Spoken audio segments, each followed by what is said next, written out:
మందార పువ్వులకి ముందు చెప్పా కదా ఎలాంటి డిసీజ్ వస్తుంది. గజ్జిలాగా ఉంది. దీన్ని ఎలా సాల్వ్ చేశానో మీకు ఈ వీడియోలో చెప్తాను.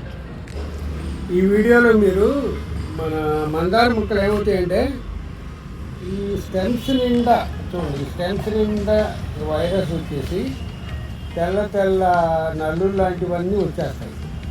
తర్వాత ఈ ఎడ్జెస్లో మిల్లీ బగ్స్ వచ్చి ఇలా ఈ ఎగ్ అంతా మిల్లీ బగ్స్ వచ్చేసి పాడవుతూ ఉంటుంది. ఆ తర్వాత మనం కేర్ తీసుకోకపోతే ఈ మొక్క చనిపోతుంది. ఇప్పుడు ఈ డిసీజ్ కనపడుతుంది, ఇది రాలిపోయింది. దీనికి మనం సర్వైవ్ చేసుకోవడానికి ఏంటంటే బెస్ట్ వే ఫస్ట్ ఇది క్లీన్ చేసేయాలి. మొత్తం ఎడ్జ్లన్నీ క్లీన్ చేసి పెద్ద మొక్కలు. తర్వాత ఈ డిసీజ్ పోవటానికి మనకి బూడిద ఉంటుంది కదా, బూడిద ఇంకోటి బూడిద. ఈ బూడిద ఎలా కలెక్ట్ చేశారనుకున్నారు?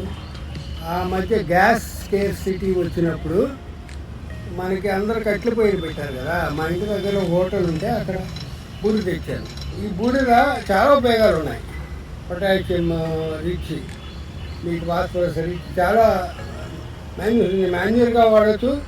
మన చిక్కుడు వాళ్ళకి బూడిద చల్లి ఆ మిల్లీ బగ్స్ ప్లస్ ఈ మంకటేజీలు ఉంటుంది కదా, అవన్నీ పోవటానికి చాలా ఉపయోగపడుతుంది.